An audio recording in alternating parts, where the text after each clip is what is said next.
శ్రీ గురుభ్యో నమః శ్రీమాత్రే నమః శ్రీ త్రివిక్రమాయ నమః. వరలక్ష్మీదేవి వ్రతంలో కలశంను ఎప్పుడు తీయాలి, కలశంలోని నీరు, కొబ్బరికాయ, రవిక, బియ్యం ఇవన్నీ ఏం చేయాలి, వ్రత కలశాన్ని ఎప్పుడు కదపాలి అనే విషయాల గురించి ఈ వీడియోలో తెలుసుకుందాం. ముందుగా వీడియోకి లైక్ చేసి జై శ్రీరామ్ అనే ఒక చిన్న కామెంట్ ని చేయండి. ఇప్పటి వరకు ఛానల్ ని ఎవరైతే సబ్స్క్రైబ్ చేసుకోలేదో వెంటనే సబ్స్క్రైబ్ చేసుకోండి. వరలక్ష్మీదేవి వ్రతాన్ని ఎంతో నియమ నిష్టలతో భక్తి శ్రద్ధలతో ఆచరిస్తారు. అందరికీ ఆ పూజా విధానం తెలుసు. కానీ చాలా మందికి పూజ అయిన తరువాత ఆ కలశాన్ని ఎప్పుడు కదపాలి, కదిపే ముందు ఏం చేయాలి, అసలు ఆ కలశంలోని కొబ్బరికాయను ఏం చేయాలి అనే విషయాలు తెలియవు. ఇవి తెలియక చాలా మంది చాలా పొరపాట్లు చేస్తూ ఉంటారు. శుక్రవారం వ్రతాన్ని ఆచరిస్తారు కదా, సాయంత్రం పూట దీపారాధన చేసి దీపారాధన కొండెక్కిన తరువాత వేటను కదుపుతారు. ఇలా చేయటం పెద్ద పొరపాటు.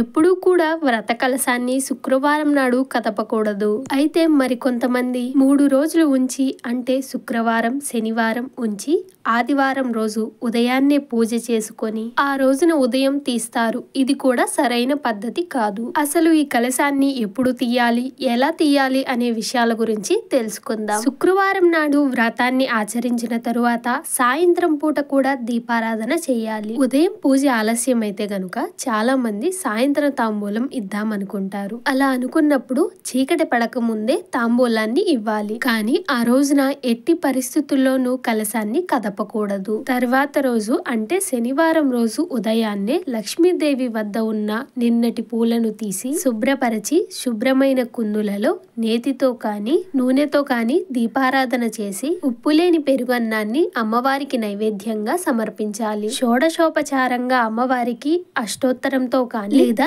ఏదైనా మంత్రాలతో కానీ పూజించి అమ్మవారికి హారతి ఇవ్వాలి. కొంత సమయం అయ్యాక అంటే దీపారాధన కొండెక్కిన తరువాత ముందుగా పసుపుతో చేసిన గణపతిని యథాస్థానం ప్రతిగచ్చతి అనుకుంటూ కదపాలి. తర్వాత మీరు పెట్టిన ఆసనాన్ని, కలశాన్ని కూడా యథాస్థానంలో ఉంచుతున్నాము తల్లి అనుకుంటూ కదపాలి. పసుపు గణపతిని చాలా మంది తులసి కోటలో ఉంచి నీరు పోసి కరిగిస్తారు. కానీ ఇలా అస్సలు చేయకూడదు. ఎప్పుడూ కూడా పసుపు గణపతిని తులసి మొక్కలో ఉంచకూడదు. తులసి మొక్కకి వినాయకునికి వైరం ఉంది. వారిరువురికి పడదు కాబట్టి తులసి మొక్కలో పసుపు గణపతిని ఉంచరాదు. అయితే ఆ పసుపు గణపతిని ఏం చేయాలి అంటే, పసుపు గణపతిని శుభ్రమైన పాత్రలో నీటిని ఉంచి నిమజ్జనం చేసి తులసి చెట్టుకు కాకుండా మిగిలిన ఏదో ఒక చెట్టు మొదట్లో పోయాలి. అంతేకాని పొరపాటును కూడా పాదాలకు రాసుకోకూడదు.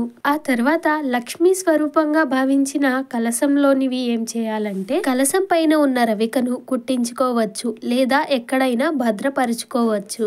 కలశం పైన పెట్టిన కొబ్బరికాయను ఇంటిలోనే కొట్టి ఏదైనా తీపి ప్రసాదాన్ని చేసుకోవాలి. ఏ కొబ్బరి ఉండలో లేదా కొబ్బరి పాయసాన్నో మీకు నచ్చిన తీపి పదార్థాన్ని మాత్రమే చేసుకోవాలి. అంతే తప్ప పచ్చడి చేసుకోవటం వంటివి చేయకూడదు. ఆ తరువాత ఆ చెంబులో ఉన్న నాణాన్ని దేవుని మందిరంలో కానీ బీరువాలో కానీ భద్రపరుచుకోవాలి. ఆ తర్వాత కలశంలోని నీటిని మామిడి ఆకులతో కలశంలోని నీటిని ఇంట్లో వారి తలపైన చల్లి ఇంట్లో అంతా కూడా చల్లుకోవాలి. మిగిలి ఉన్న నీటిని చెట్టు మొదట్లో పోయాలి. కలశం కింద పోసిన బియ్యాన్ని కూడా ఏదైనా తీపి వంటకం చేసుకొని ఇంట్లో వారందరూ తినాలి. పొంగలి, పరమాన్నం వంటివి చేసుకోవాలి.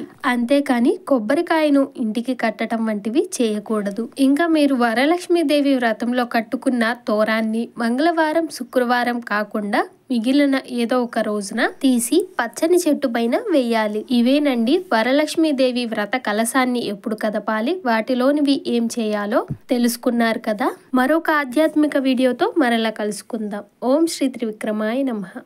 వీడియో మీకు నచ్చుతుందని ఆశిస్తూ వీడియోని లైక్ చేసి షేర్ చేయండి. అలాగే మరెన్నో ఆధ్యాత్మిక విషయాలకై ఇక్షుపురి స్టోరీస్ని సబ్స్క్రైబ్ చేసుకొని బెల్ ఐకాన్ని క్లిక్ చేయండి.